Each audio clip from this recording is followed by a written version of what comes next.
One. What's going on, folks? Welcome to 34 Questions. Tonight, I have a very special guest, Isabel Kanaan. Yeah, nailed it. I had to pause, but just want to thank you for coming on. Thank you for your time and, just being open to share your story for the folks out. Oh, yeah, go ahead. Introduce yourself. I was just going to say thank you. So no problem. Please continue with your show. It is all good.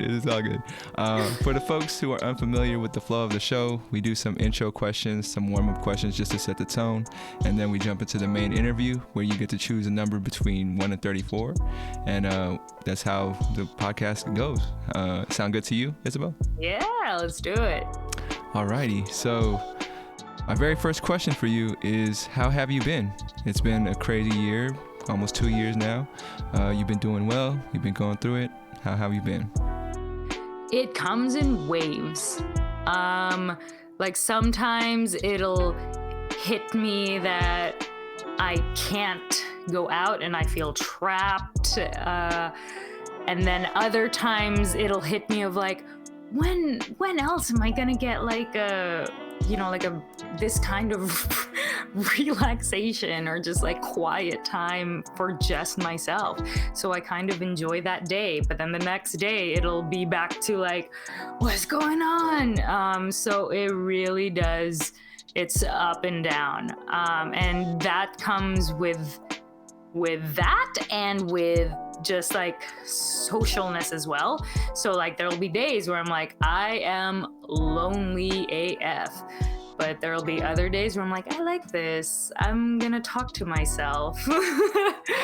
And before the pandemic started, I started getting into meditations. And man, if I didn't discover it then, I probably would have discovered it in the pandemic, but I think it really helps with me personally. It's that thing of, now I have a roommate, but during the beginning of the pandemic, I was alone and my family was out. They were in the Philippines. So I was literally on my own and I couldn't even talk to them because of the time difference. I mean, I could, but it was intense.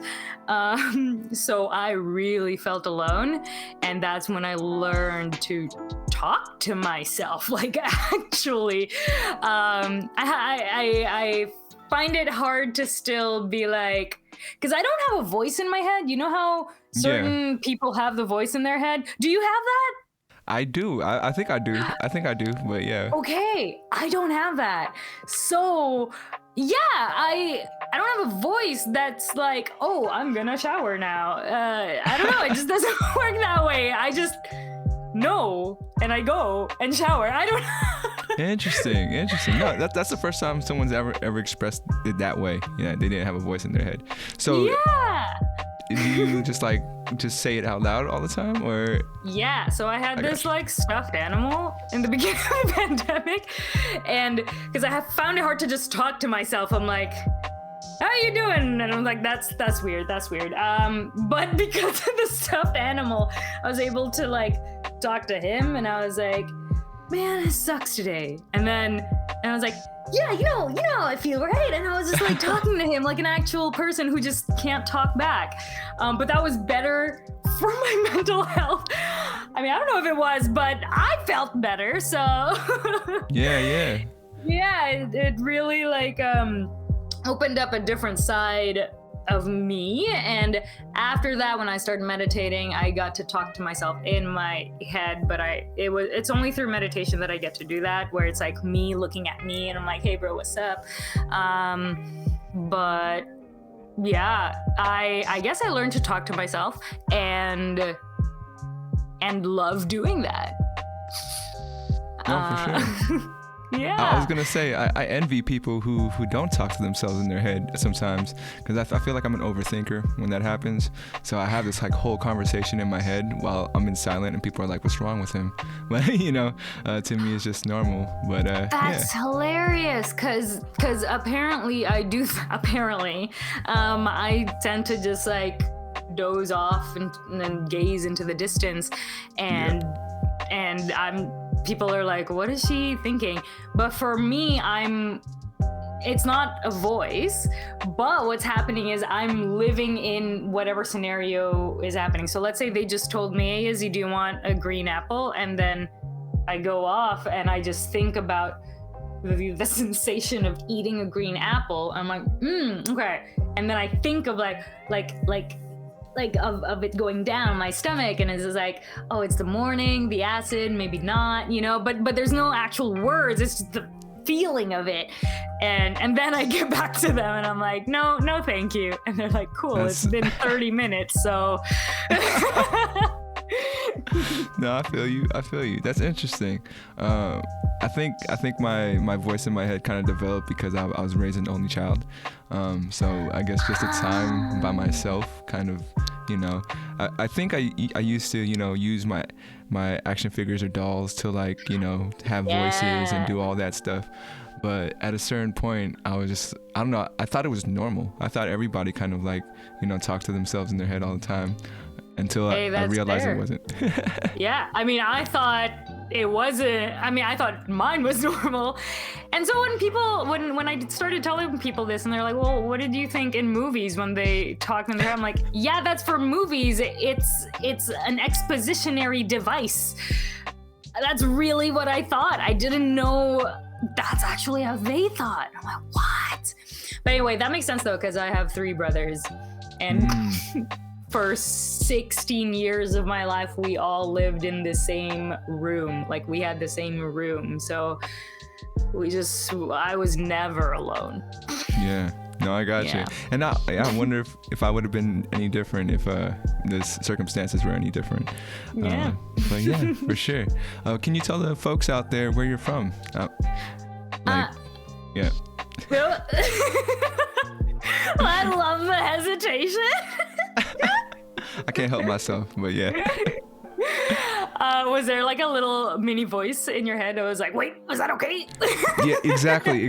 That's what happened. And honestly, people have been like, the feedback I've gotten from friends and family was like, you need to add more context to the show. We don't know where your guests are from. And so now I'm just trying to be like, well, can I ask them that? Because I don't want to make it about where you're from, but I think, context is good just so the audience can kind of be like, oh, okay. Because, yeah, people, for the folks out there, this is the first time we're meeting. That's like, one of those things. So, yeah. Yeah. If you don't mind sharing, yeah. Oh, yeah, of course. I was born in the Philippines, and I was there for 16 years, and we moved to Canada in 2008. Ooh, so if you do the math, you know how old I am. I'm not gonna say. No worries. You just have to do the math. I got you. So, don't worry, I'm older. I think I'm older, so don't worry. Okay. Yeah, don't worry. You can drop some hints too, and I'll do the math later. But yeah, so that I've been in Canada. I'm in Toronto right now. Been living here. They live here too, but just during the pandemic, they actually. Okay, you know how the pandemic started on like February? Mm-hmm. And in December, actually November, we all went back to the Philippines for like Christmas. Awesome. And I had to go back because I had work, so I went back in January. And the idea was to meet up in March with everybody, but then the pandemic happened, so they got stuck in the Philippines, and I was the only one left here. Wow. Yeah. Are they still there? Or? No, they're here now. Nice. They're good. Okay, cool. Yeah. Yeah, I mean, similarly, I was born in the Philippines as well. I came over to the States in '94. I guess that's not too many hints to do the math. Yeah, but, wait, you want more? I am a '90s baby. Yeah. Okay. But yeah. I mean, let's see. Fine. I mean, for everybody out there, I just turned 31 actually recently, this last month. So, yeah, I'm old as hell now. So. Okay, so you're 90. I'm 91. So it's. Yeah. Oh, okay, for sure. Yeah. Well, thank you for sharing. I thought you weren't gonna put it out there, but appreciate it. I don't care. It was just funny for people to do the math. No doubt. For sure. Well, before we keep rolling, I do have a little icebreaker for you. It's a one-word spelling bee. I don't know how your skills are with spelling, but are you down to participate, or are you gonna pass? It's all good. Oh no, I'm down. I'll probably look like an idiot, but hey, who cares? Let's go. All right. Well, speaking about, voices in our head, this word is conscientious. To be conscientious. Sure. Okay. So I'm going to start with good old CON. I think that's good. Great start. Okay, I'm debating between an SI or an SCI. Or is it even an E? Wait, say it again. Conscientious. I mean, I think you were on the right track. I'll tell you that. Okay. I'm gonna go with. Okay, I'm gonna go with SCI. No. I was just joking. I meant SCI. Okay. So. Yeah. All right. So CON, SCI, Conscien,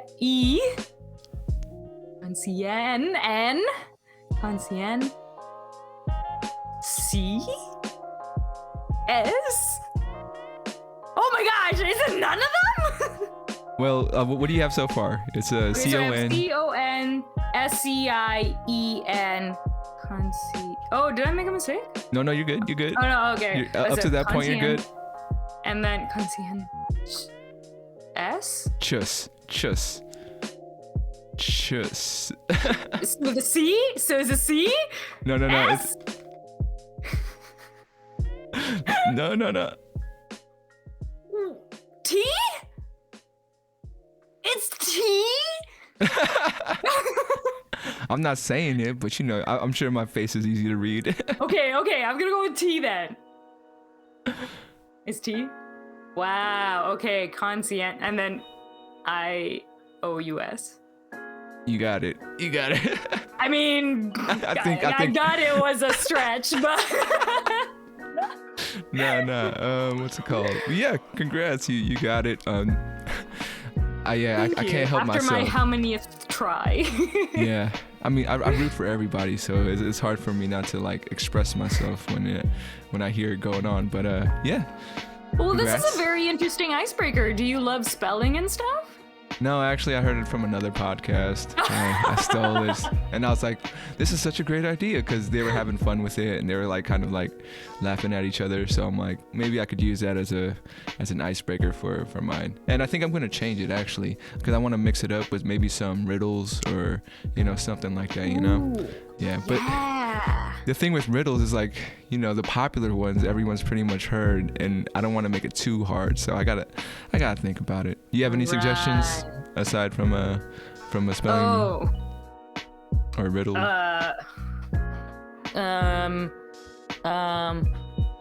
Oh wait, no, that's not really an icebreaker.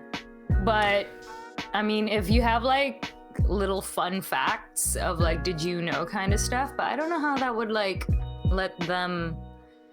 You know what? No, I don't. I should have just started with that. No, I don't have any ideas. Yeah, actually mid-thought, thinking to myself, I was like, maybe I could play rock, paper, scissors, with the guest, I don't know.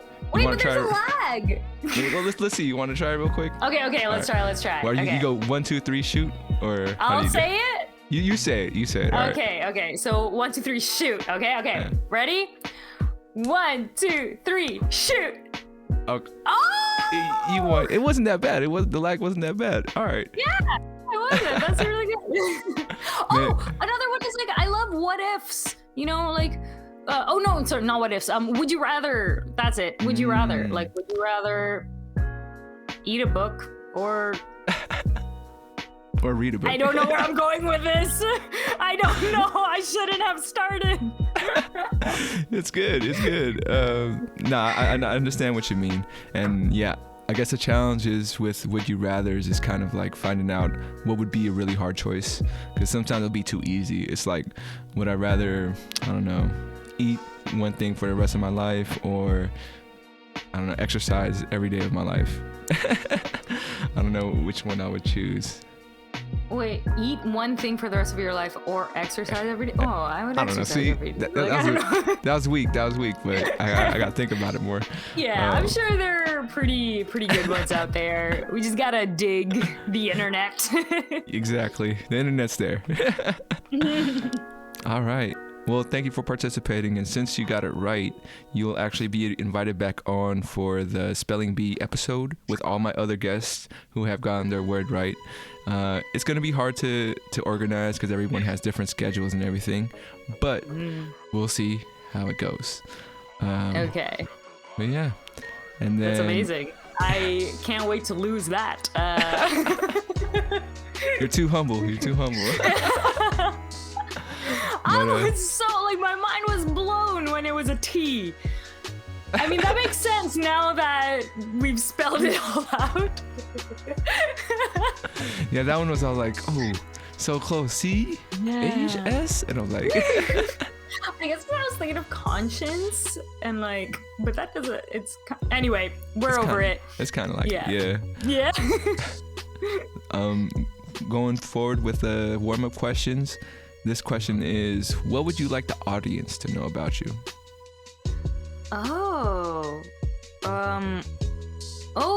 I got one. I don't, this is weak, but I'll just say it anyway. Yeah.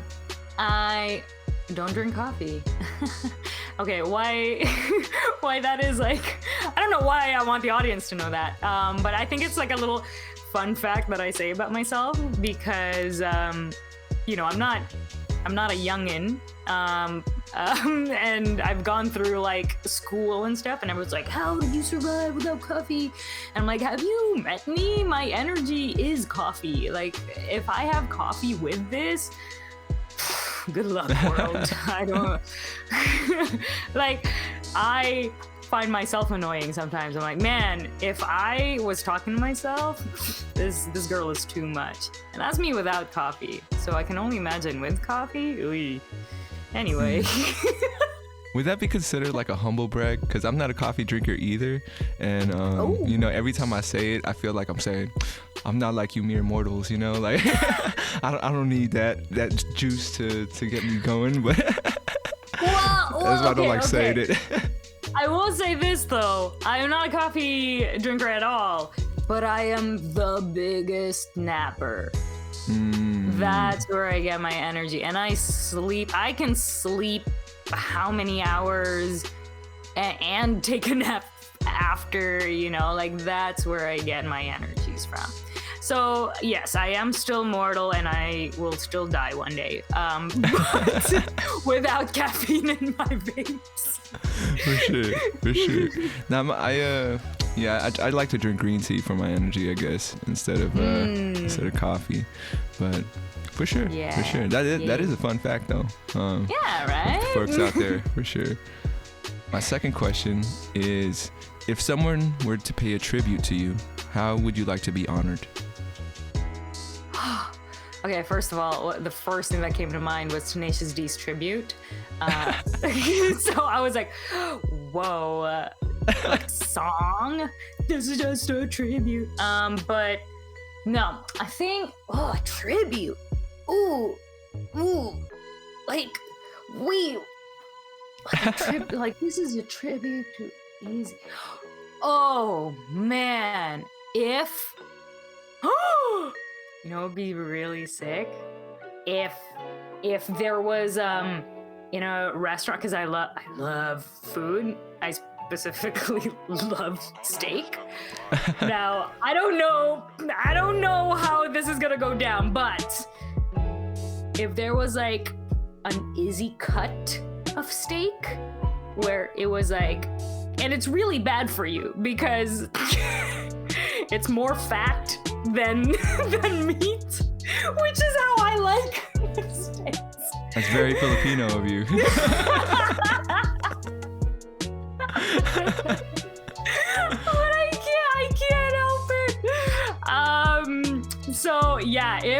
you were at a restaurant and you wanted that. I'm like, oh yeah, have a medium rare steak, Izzy style. And they're like, we got you.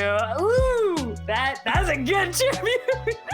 I got you. Now I know what to do. I would eat the fat off the meat in tribute of you. Oh, wait, I know this isn't, but like, here's another like fun fact about me. This just reminded me. Cause okay, I have a question for you. What's your favorite part of the chicken? Favorite part of the chicken? The skin. Yeah. The skin. Most people are the skin. Some people like the actual like meat, the lean meat of it all. My favorite part would be the skin, like with some good gravy or something, you know. That's fair. My favorite part are the bones. Interesting. I love just like gnawing on them, and I swallow the soft bones, like the cartilage. Yeah, and the cartilage. Stuff. Yeah, and a lot of people don't. So with my group of friends, so we don't do that. Obviously, well, we haven't seen each other after COVID, but before COVID, when everything was fine, after we would eat our chicken, they would give me their chicken bones. And I would eat the rest of the chicken bone. And it was so good. I felt so loved. Yeah, I think that's a different kind of tribute. Like if I was like a god, you know how some people sacrifice goats to like Athena or something? If they were to sacrifice something for me, it's like chicken bones. Yeah. That's what's up. You gotta make like I don't know. Now I feel like you should have like a necklace of chicken bones or something, you know, just as I don't know, some cosplay type thing. I'm not sure. I have chicken bones. Oh my gosh, PETA would be all over me. Mate, any publicity is good publicity, right? Oh God. All right, and the last question of the warm-ups is, on a scale from 1 to 10, how well do you know yourself? Oh.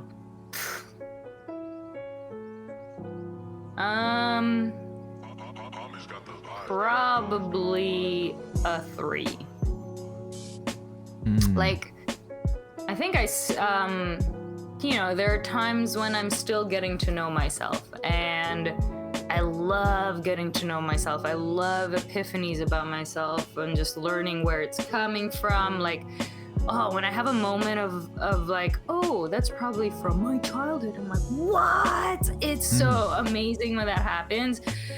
But I think no matter what, even if, let's say, in an objective sense, I know, let's say, 9 out of 10 of me, I still will always feel like I know 3 out of 10 of me, because I think there's always room for improvement. And the thing is, we're constantly changing. So if we're constantly changing, I'm learning about old Izzy and new Izzy and present Izzy. That's a lot.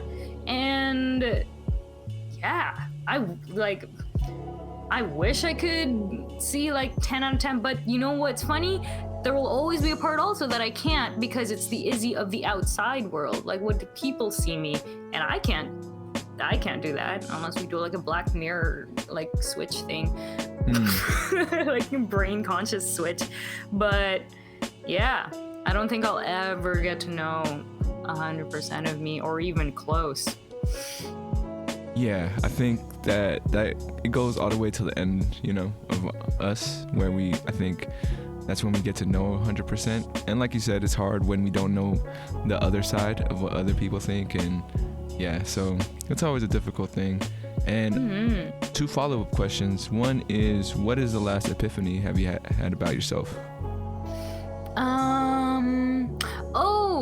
The last one actually was, wait, I got this. It was something with my family. And okay. So one time someone asked me like, how did you get here in your career? And I don't know, because I'm an actor, writer, comedian, and there's a lot of challenges in that. And some people are like, yeah, don't you just like bomb sometimes and stuff? And I'm like, yeah, I do. And they're like, well, how do you keep going and stuff? And I'm like, and then one of the epiphanies was when I was a kid, I like know one of my family members, because I lived in a family compound. And so, like, you know, my titas and my titos, like all of them in the compound, they didn't like me as a kid because apparently I cried a lot. Ooh. So, you know, when I'd come out, they're like, oh, here comes annoying Izzy or whatever. And so I was just used to like people not liking me, or is my family.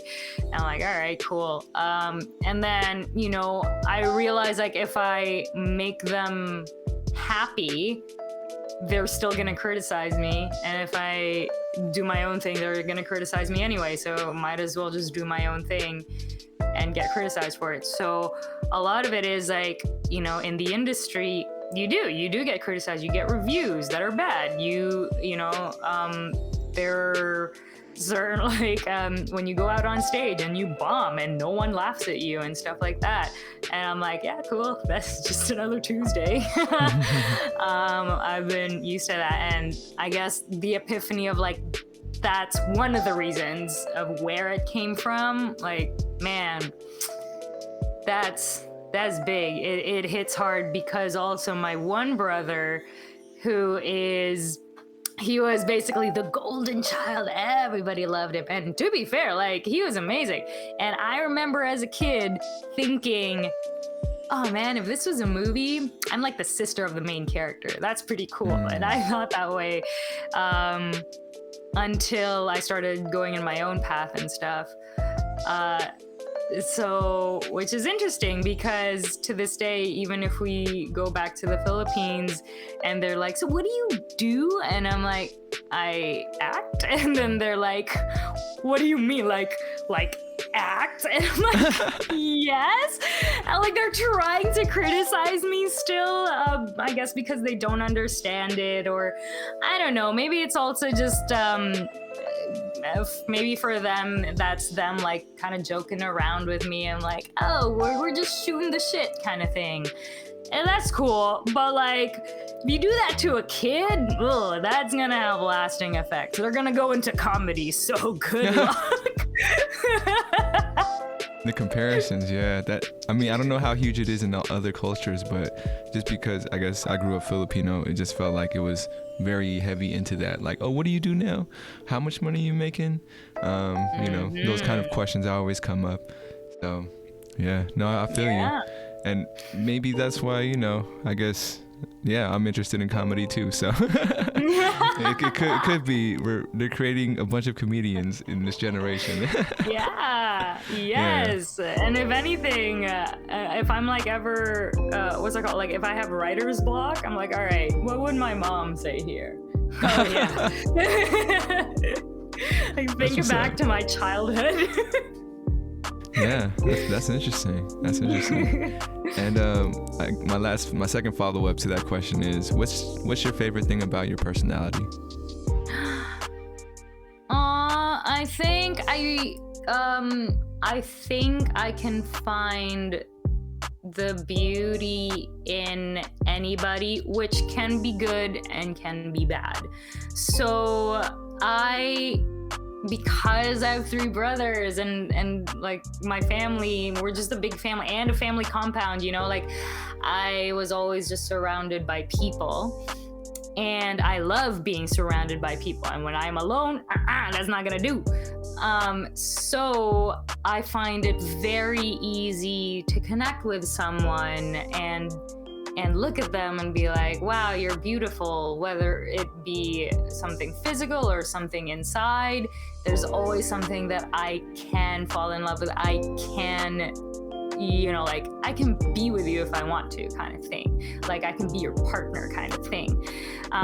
Now, why this is a good thing is because, yes, I do get to see the good sides in people, and that's really great. The bad thing is sometimes that's a crutch for me. Like I've been in toxic relationships because I do see the good and I tend to not see the bad until it's too late.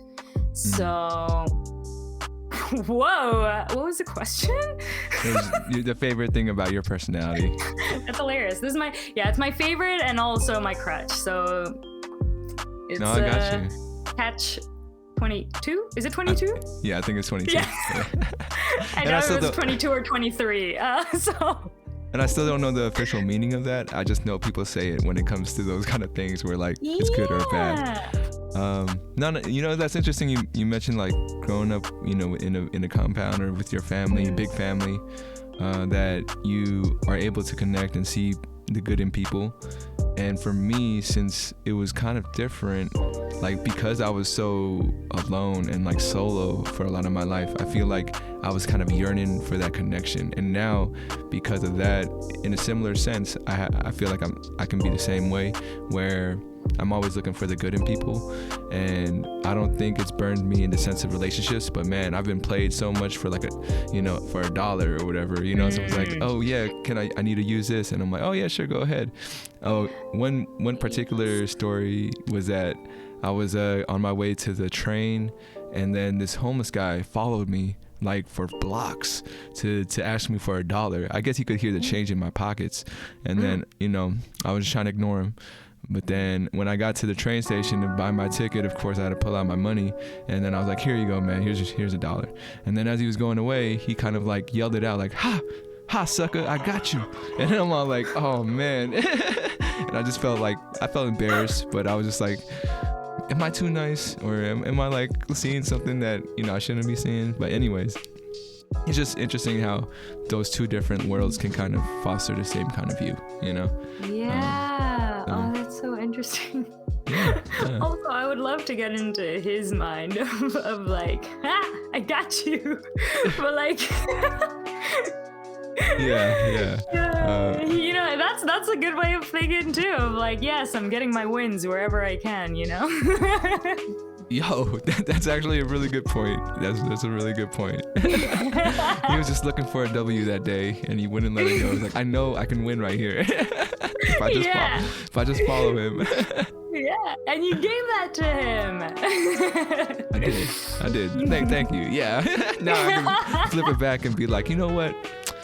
I feel good that happened now. Yeah. For sure. All right. Well, we've made it to the main portion of the interview where you start choosing numbers between 1 and 34. So go ahead. Throw me your first number. Okay. Well, we already mentioned 22. Catch 22. So let me catch 22. Let's go. It's 22. All right. This one is, what is the greatest gift you've ever received? Okay. The greatest gift.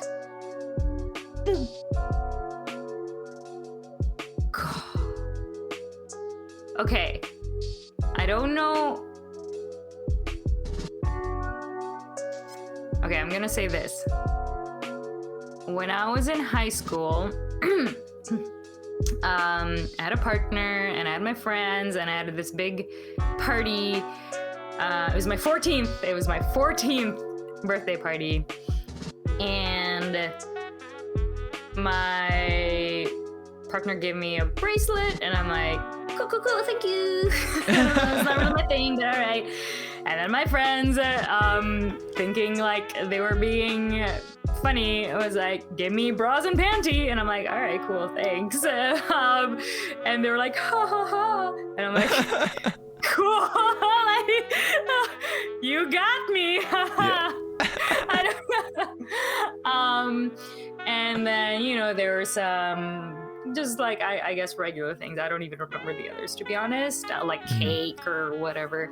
And then one was from my best friend at the time, he gave me drumsticks because at that time I wanted to learn just a little bit of drums, and he was a drummer, and he was like, this is the drumstick that I started with, so like, here you go, kind of thing. And I'm like, what? And I remember like running up to him and hugging him for that, because I guess why though, in comparison with everyone else's, this was actually like catered towards me. And it was a legit gift. I mean, not that the others weren't, but you know, there were gag gifts and kind of like the safe choices, but this one, you had to know me to get me that, and he did, and I really, really appreciated that. Yeah, it was super thoughtful. Yeah. And on the flip side, what is a gift that you've given that you feel like you've you kind of went over the top and you're like, oh, this one's gonna be good, you know? Okay. So this one is a graduation gift. Now, this was me and a partner before. So at the time, you know, I had my family, he had his family, and we both met each other's families. And but our families haven't met yet. Now, he graduated like a month ago, but there never really was a celebration. So I decided to create a surprise graduation party for him, but with our families meeting up. Whoa. That's a big deal. Yeah. Now, the interesting thing was we were coming from like an overnight camp thing. So I had to organize like with his sisters and my mom and dad of like how it's gonna go down, because I wasn't even gonna be there to introduce anybody. Like, no, they just have to kind of do it yeah. while I was with him, pretending like nothing's up. So, and they did such a good job, because when we went in, and it was at my parents' place, when we went in, like it was decorated to the brim and everyone was there. So, and then, yes, and he was like super like, what? And I was like, yeah. Yeah, so that I think was one of the greatest gifts that I gave, because there were also people like cousins there that he haven't talked to in a while, and I was like getting a hold of them through also doing all this, being sneaky, so I had to like, you know, play some shenanigans. He'd be on his phone and I'm like, oh, is that oh, is that your sister's? Like, yeah, look at this. And I'm like, oh, cool, let me see it. Sorry, hold on, I just need to, whatever it was. Wow. Just like take down the number and like, oh yeah, here you go. And then after he was like, how'd you do this? And I'm like, sneaky, yeah. And I think the fact that I was able to pull it off and that they pulled it off and then no one said anything and he was legit surprised, that was the best feeling. That's sick. I like that. I just can't help but wonder what, the folks were all thinking. They're like, oh yeah, they just show up and they're like, I wonder if that's so and so. And then, did they kind of mingle before you guys got there, or was it like pretty? Yeah. separate? Okay. I'm guessing. I'm totally guessing. Oh, for sure. That was happened. Yeah, because it kind of took us a while to get to the place, because we were like camping in the middle of nowhere. So. For sure. All right, I'm throwing you a curveball right now. This one is a fill in the blank question, and it is only 1 through 7. So go ahead and pick a number between 1 through 7. Oh, okay. 4. War is blank.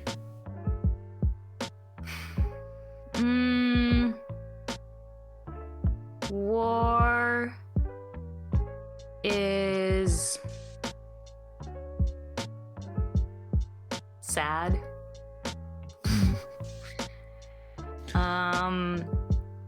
I think a lot with the first thing that came to mind with war was actually like Ares, the god of war, and just how like angry he is. And there's a lot of times where I think it's because I don't default to anger, and when people do, it really takes me like, I sometimes I don't know how to handle it. And it's not that it's bad either. You can feel anger, of course you can. You can feel however you want.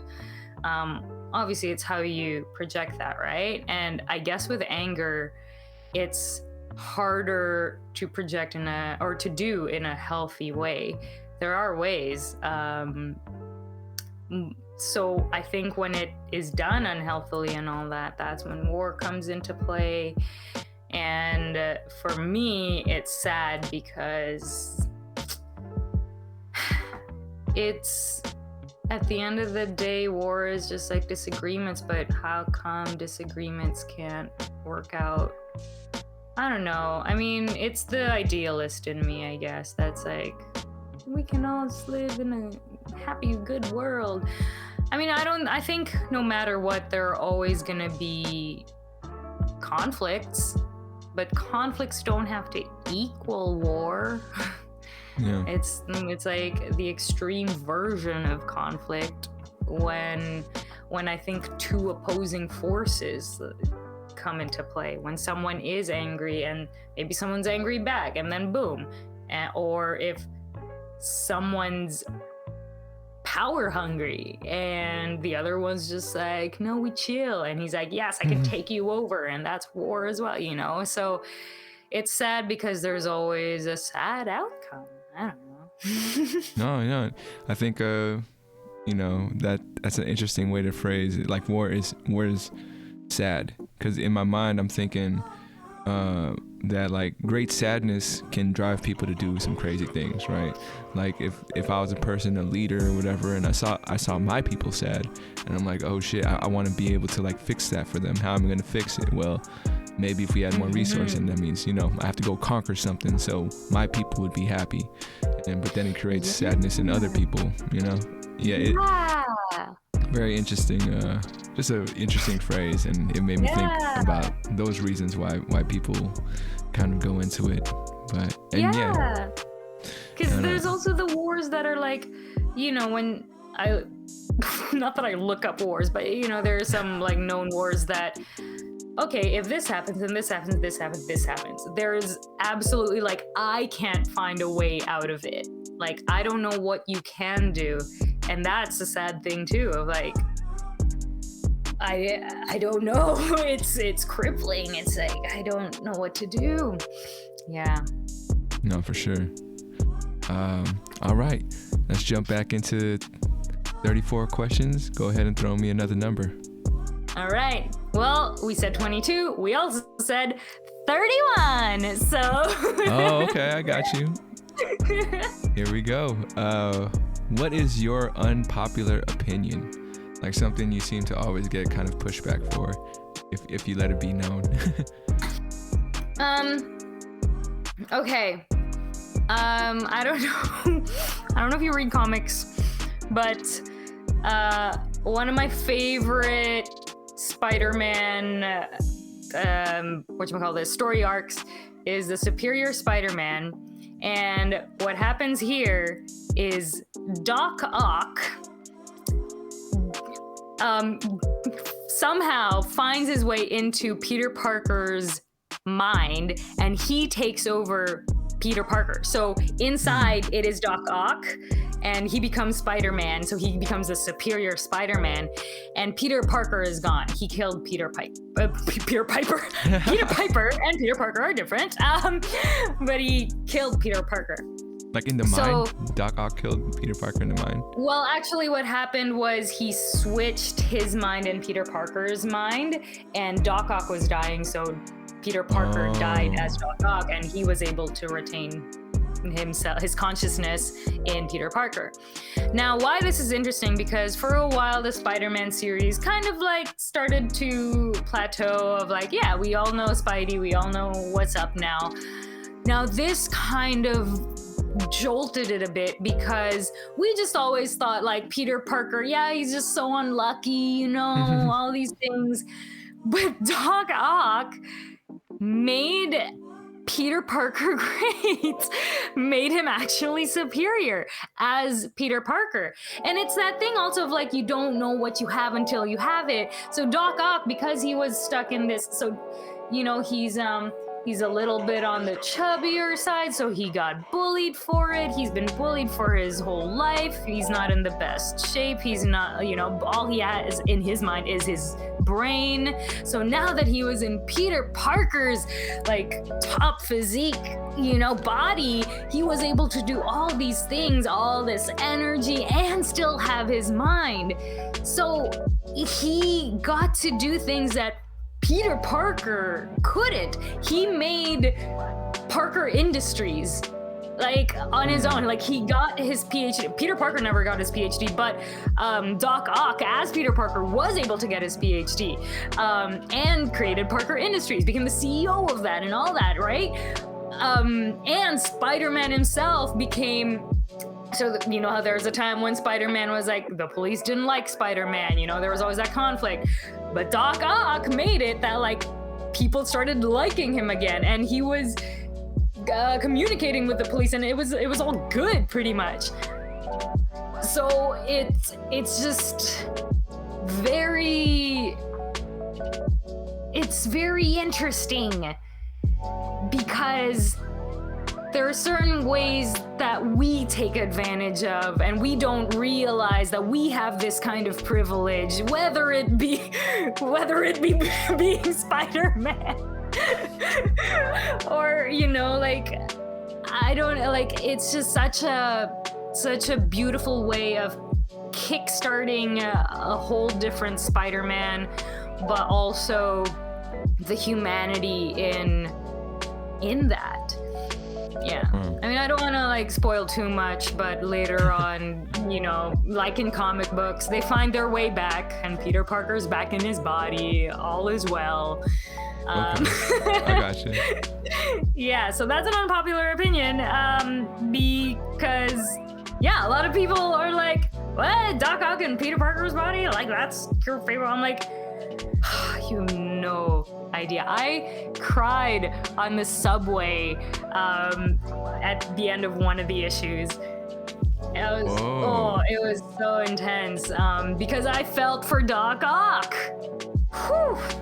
That is interesting. I'm gonna probably end up watching a YouTube video breaking it down for me. But yeah, superior Spider-Man, huh? Superior Spider-Man, yeah. For sure. What's it called? Are you excited for the multiverse Spider-Man movie coming out? Is when they bring everybody back and kind of put it in? Sure. I could tell the excitement in your voice. I like to keep my expectations low when it comes to movies, because I feel like that's why I don't like spoilers. I don't like reviews, because I like to come in something just fresh. Because there are times when people are like, this is the best movie ever, watch it, and I watch it, and you know what, honestly, if they didn't tell me anything, I probably would have been like, yeah, that was so good. But because they did, I was like, what? This is what everyone's talking about, you know? Mm-hmm. So I don't want there to be prejudgment in my brain. So every time like a new movie, you know, comes up, and I'm like, yeah, cool, maybe, who knows? I mean, I'll obviously watch it. Yeah. But am I excited? I don't know. What's the last movie that kind of had too much hype for you? Everyone was saying, "Oh, go watch it. It's great. It's fantastic," and then you saw it. Hereditary. Which one? Hereditary. Which one was that one again? I forgot. That's the horror movie that everyone was saying was like the best horror movie or whatever. And I love horror, so everyone was like, you must have loved Hereditary. And I'm like, actually, again, I don't know if it's because people told me, but fun fact, because I love horror movies, I watch so many of them. I watch Japanese, Korean, Chinese, like all of the Asian horror movies and Western horror movies. So Hereditary was very similar to this one Korean horror movie that I watched like way back when. I don't remember what it was now, but that's what it reminded me of. So people, because the thing with Hereditary, there were a lot of just shock value in it, but I wasn't, because I've already seen something like that. So I gotcha. Yeah. It was like, so it was just this is a copycat movie, But it's not. It is different, but the way it was told in like what happened in Act 1 versus Act 2 versus Act 3 was kind of exactly the same that was happening with this Korean movie, but the premises were totally different. Well, not totally, but we're different enough that, yeah. I mean, how many horror movies can you come up with anyway? Speaking of, like, there's so many premises just in general, but like, it follows the horror movie? Yes, I do. It's, yeah. Yeah, so the premise is like, it's basically a sexually transmitted ghost. Oh, yeah. Now, yeah, I do remember. So I just found that amazing because, like, it's so different. And how many horror movies have you seen where a family goes into a haunted house and then experiences horror? You know what I mean? Like, we've seen this all before.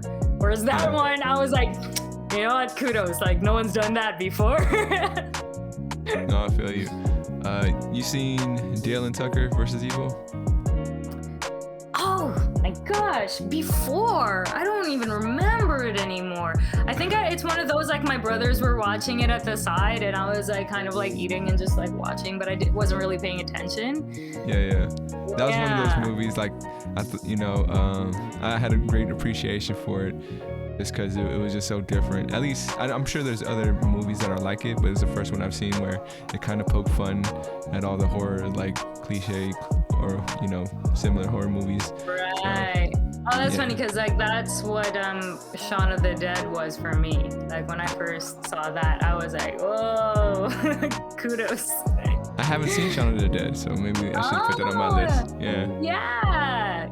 That's a good one. I don't care if there's hype from me. Okay, I got you. I was gonna say, I think, you were talking about sort of how your personality is or how your mind works, where you don't have that inner voice in your head.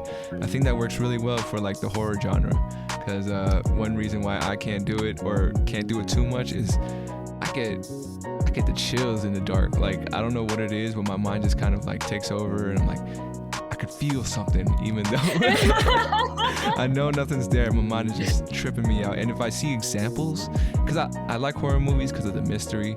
I like, why is this happening? What's the reason? But everything else in between, where they do the jump scares and all that stuff, it gets me. Oh, for sure. So, yeah, it's just interesting. But yeah. What's the scariest movie you ever seen? Let me ask you that. I'm just curious, so I can stay away from it. This one is this is the scariest because this was when I was a child. So, fun fact, so there's one movie that I watched as a child, and I hated horror movies. Like, I couldn't not hated, but I couldn't watch them ever since. And then I graduated college, and then I rediscovered horror movies, because when after you graduate and you just feel like, what is life now? And I just needed to feel something. Yeah. So I dove into horror, and I found like a spark, and I'm like, whoa, and I started loving horror ever since then. But so the movie that I'm gonna say is the one that from a child that I watched, and it was The Ring. Or Ringo, yes. Actually, because it was the Japanese version. Which I heard was much scarier, right? Yes. Yeah, because then I watched the American version, when I was getting into horror movies, and I'm like, what? This is what America got? I got you. Ringo. Yeah, Ringo. Ringo is a Beatles documentary. That's different. Yeah. All right. Well, just to let you know, we've made it to the end of the podcast. We only have about 5-6 minutes left. I want to thank you again for coming on. I thought this was a fun, great conversation. I've had a lot of fun. I hope you had fun too. Yeah, I had so much fun. This was so great. I love answering questions. Sure. And I definitely, don't get me wrong, like I had the urge also to be like, how about you? But I realized that this is a podcast. So later on when we do hang out outside of podcast, or maybe I have my own podcast called 33 Questions. And you're the only guest every time. Just so every question that you've asked a guest, I throw back at you. I'm open to that. You know? Yeah, I know eventually people have asked me all the time to do something like that. And yeah, I can't wait till I get a chance to kind of be on the other side of this interview, you know? So yeah, you happen to do it, even if it's like a one-off, just for you to like, you know, be like, boom, I got it, like a parody of 34 questions. That'd be great. That'd be awesome. Yes, I'm all all for right. it. Doing it. Give me 33 answers though. Ooh. Yeah. Okay. Oh, wait. Then you have to answer 33. Oh, you know what? Maybe not. That'll go on forever. No, we'll figure it out. But, yeah, we'll figure it out. Yeah, I will. Yo, if you want to do a parody, I'm all for it. All right. So this next question is actually from my previous guest. I'm finding a way to connect my guests together. So there's always going to be a question from the next person. That's cool. This one is from Mr. Jack Tyler. Thank you, Jack. And his question for you is, would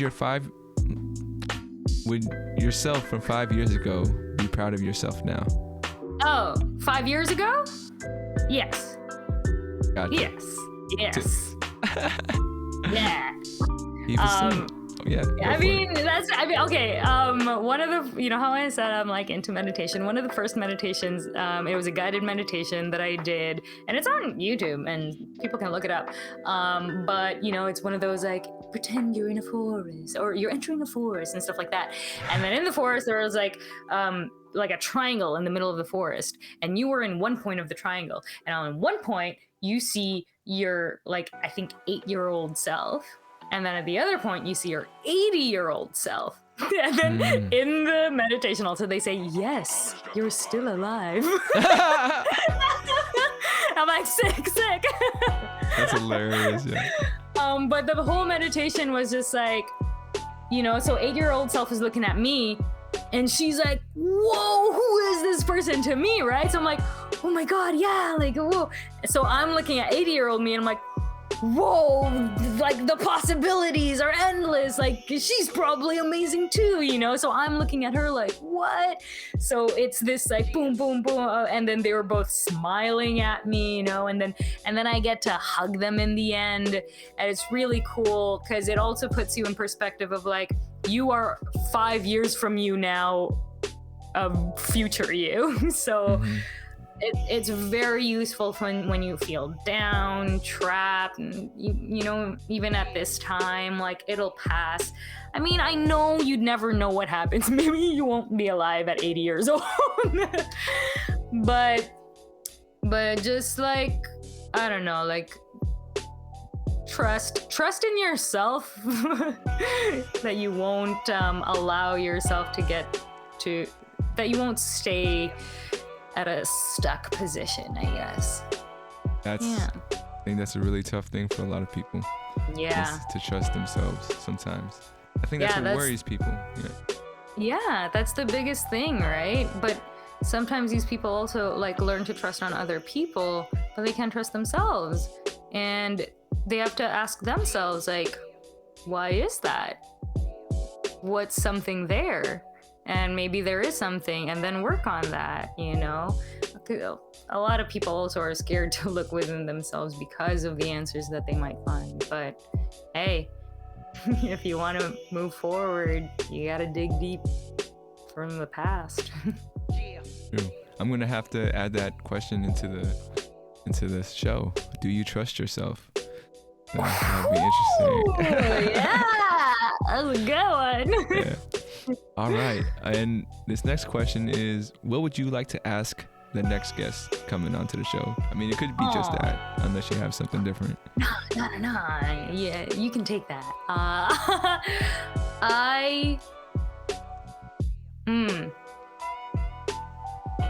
If you could, if there was something, okay. Rewind. Okay. What's something that you wish you could tell your parent or parents that you never have? That's a good one. That is a good one. Because if they're, if they've passed or if they're living, I think there's always going to be an answer. If you don't know them, that's also a question. There's questions there. I think that can be pretty universal. So awesome. That was great. And then my very last question for you, the one that kind of ties the whole podcast together, is what would you like your descendants to know about you? So you're thinking 500 years in the future, they're watching this video, listening to you. What would you like them to know about you? I like them to know that I lived pretty well. I mean, I don't know what future me. I might have just jinxed it. But I remember coming to a point where one day I was like, if I died tomorrow for whatever reason, I'd be pretty happy with what I've done with my life, what's happened. The only sad part is who I'd be leaving behind, but as for living my life, it's been pretty good. And I'm only 30, and to get to that point, I think is very freeing. Not a lot of people get to do it, and I understand also a lot of people don't have the privilege to get to that point. So I'm very, very lucky. So I want my ancestors to know that, like, hey, I was happy.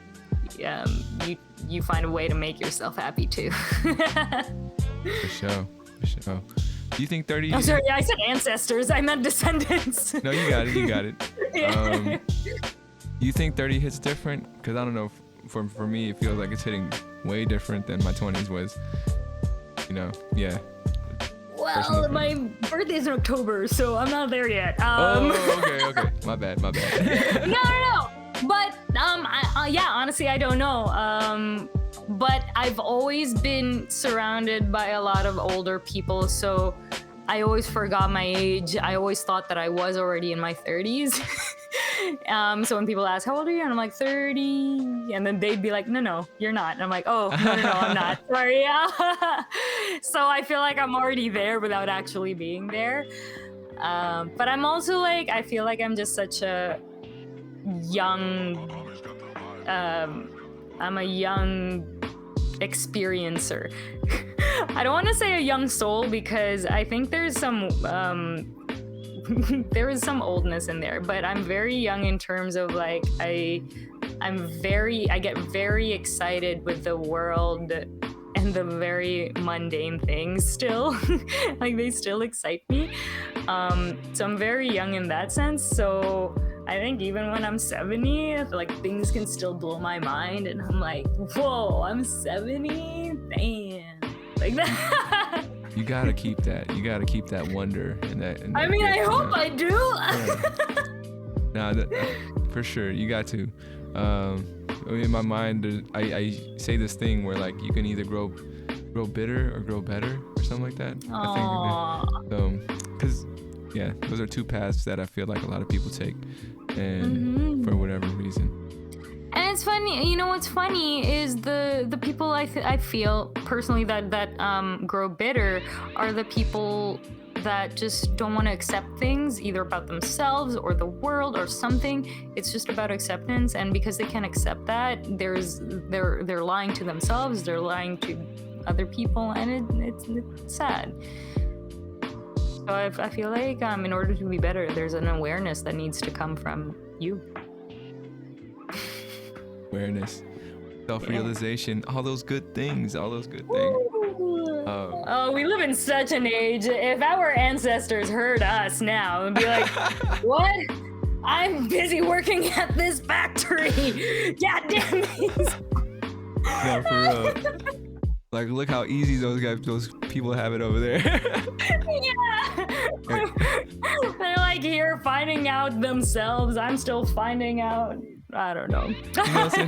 It's interesting. I wonder if that's something they would have wanted for us, you know, like since they didn't have it, they're like, maybe they see us and they're just like, wow, that's so amazing that they can do that, or society's gone to that point where it's more important to realize who you are. I don't know. I like to think they do, but hopefully one day. Hey, but maybe they didn't even, because like they don't know about it, and the only reason why we know about it is because of the internet, and there's all this like information everywhere, and so everyone gets to know, like, you know, those like what's your regret? They interview on their deathbeds, like oldies in their deathbeds, and are like, what's your biggest regret? And we have the knowledge of that, of knowing what their regrets are, and we can change that for ourselves. But back in the day, they didn't have surveys like that. I guess. No, very true. Very true. Yeah. I think one of the driving forces of all this. Cool. I want to thank you again for your time. Don't want to hold you up too much. And do you have any final things to mention or add before we head out? No, that's it. Thank you so much for having me. This was so fun. For sure. Thank you again for coming on. Thank you out there, folks, for listening and viewing the videos. Appreciate your time as well.